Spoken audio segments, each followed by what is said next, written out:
পানাম নগর বা পানাম সিটি বাংলাদেশিদের কাছে হারানো নগরী হিসেবে সুপরিচিত। আজ আপনাদের নারায়ণগঞ্জে অবস্থিত পানাম নগর ঘুরিয়ে দেখাবো। ঢাকার পার্শ্ববর্তী নারায়ণগঞ্জ জেলার সোনারগাঁও থানায় ঐতিহাসিক পানাম নগর অবস্থিত। 15 শতকে এই শাখা সোনারগাঁয়ে বাংলার প্রথম রাজধানী স্থাপন করেন। সোনারগাঁয়ের প্রায় 20 বর্গ কিলোমিটার এলাকা জুড়ে গড়ে ওঠে এই নগরী।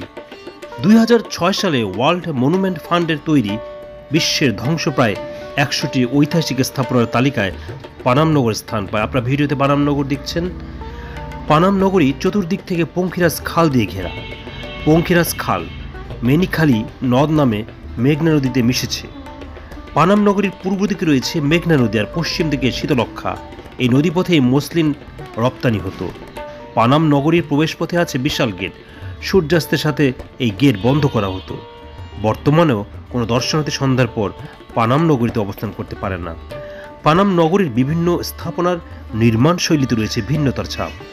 তৎকালীন ধনিক শ্রেণীর এই নগরীর প্রতিটি দালানে রয়েছে অপূর্ব কারুকার্য ও আভিজাত্যর ছোঁয়া। নগরীর বুক চিরে চলে যাওয়া রাস্তার দুপাশে রয়েছে প্রায় 52টি ভবন।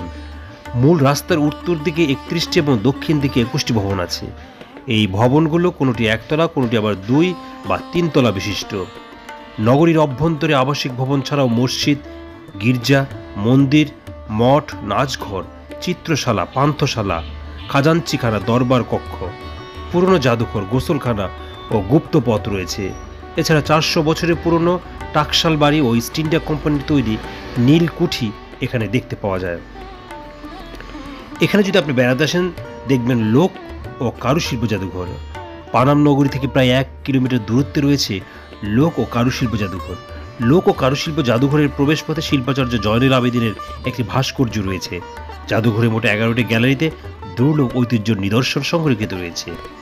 গ্যালারিগুলিতে নিপুণ কাঠ খোদাই করা জিনিস, মুখোশ, নৌকার মডেল, লোকজ বাদ্যযন্ত্র ও পোড়ামাটির নিদর্শন, জামদানি ও নকশিকাঁথা ইত্যাদি স্থান পেয়েছে। এছাড়া যদি পানাম নগরে যান তাহলে ঢাকার গুলিস্তান থেকে দোয়েল, স্বদেশ কিংবা বোরাকের এসি বাসে করে মোগরাপাড়া চৌরাস্তা নামতে হবে। গুলিস্তান থেকে উপরোক্ত বাসগুলোর ভাড়ার পরিমাণ 45 থেকে 65 টাকা। মোগরাপাড়া চৌরাস্তা থেকে ব্যাটারি চালিত অটোতে কিংবা রিকশায় করে 30 থেকে 40 টাকায় ভাড়ায় পানাম নগরীতে যেতে পারবেন। পানাম সিটিতে প্রবেশ করতে 20 টাকার টিকিট কাটতে হয়। জাদুঘরে প্রবেশ করতে জনপ্রতি 50 টাকার টিকিট কাটতে হয়। পানাম নগর প্রতিদিন খোলা থাকে। সোনারগাঁও জাদুঘর বৃহস্পতিবার বন্ধ থাকে। ভবনগুলো অনেক বছরের পুরনো হয় এগুলি বেশ ঝুঁকিপূর্ণ, তাই নির্দেশনা অমান্য করে কোনো ভবনের উপরে না ওঠাই ভালো। আপনারা ভিডিওতে পানাম নগরীর বিভিন্ন লোকেশন দেখছেন।